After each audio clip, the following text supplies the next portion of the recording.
Once, in a fold of the hills, there was a stately home called Badgerwood House. Families came to visit it and play and have picnics in its beautiful park.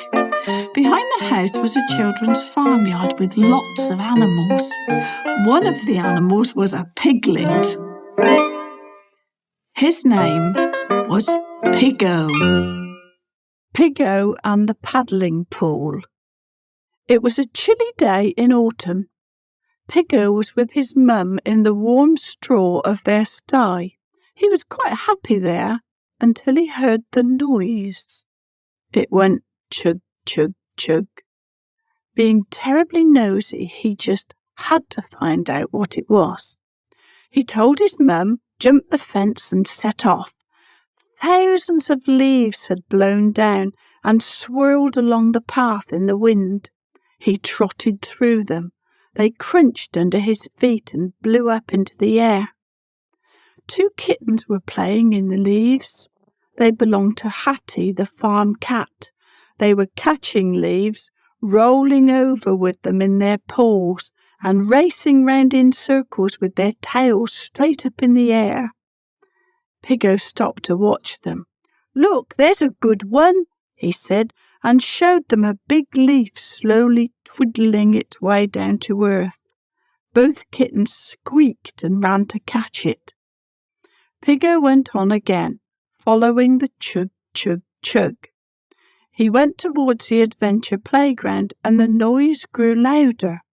It seemed to be coming from the paddling pool. Badgerwood had a large paddling pool in the shape of a boat. Right in the middle there was an island with a big round funnel. Stepping stones went from the side to reach it. All through the hot summer, children had come here and had a lovely time. They stood on the funnel island and pretended to be sea captains and pirates. Their mums brought picnics and chatted happily to each other. But now, sadly, the summer was over and the children had gone away. He trotted round until he could see the paddling pool and stopped. This was interesting. The pool was being emptied for the winter. A pump was sucking all the water out and spraying it into a drain.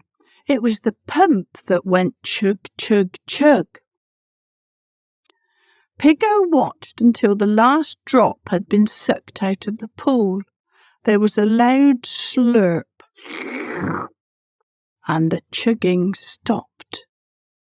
Clarence walked over with a long plank of wood. "Hello, Piggo," he said with a nice big smile. "Mustn't forget this." Piggo looked at the plank curiously. "It's an escape," explained Clarence, "for any little animal that falls into the empty pool and can't get up the sides. Hedgehogs are always doing it." Piggo watched as he put one end of the plank on the pool floor and sloped the other end up to the top. Then Clarence looked at his watch. "Time for a cup of tea, Piggo," he announced, ruffled Piggo's ear, and strode off to his office in the farmyard. Piggo stood there in the cold wind and stared down into the empty pool. He felt sad. Summer was over. No children in bright swimsuits would splash and shout and be pirates again for a long time, nor would they pat and stroke him. The pool was all finished, empty. A few leaves blew into it, then a few more.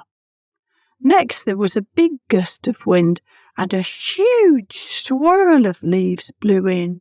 The wind chased them round and round like whirlpools. Piggo watched with interest. It wasn't a paddling pool now, it was a leaf pool. Crunchy brown and gold leaves filled it almost to the brim, and the funnel stuck up cheerfully in the middle. He began to feel happier. Excited squeaks came from behind him, and Hattie's kittens came racing up. "Look, a leaf!" pool!" They squeaked and jumped in together. They tumbled and rolled in the leaves, running round and round madly. Suddenly, Piggo didn't feel sad any more. The paddling pool hadn't gone at all. It had just changed. Now it was a leaf pool. The summer had gone and you couldn't play summer games anymore, but you could play new games. Autumn games. Games with leaves and conkers and acorns.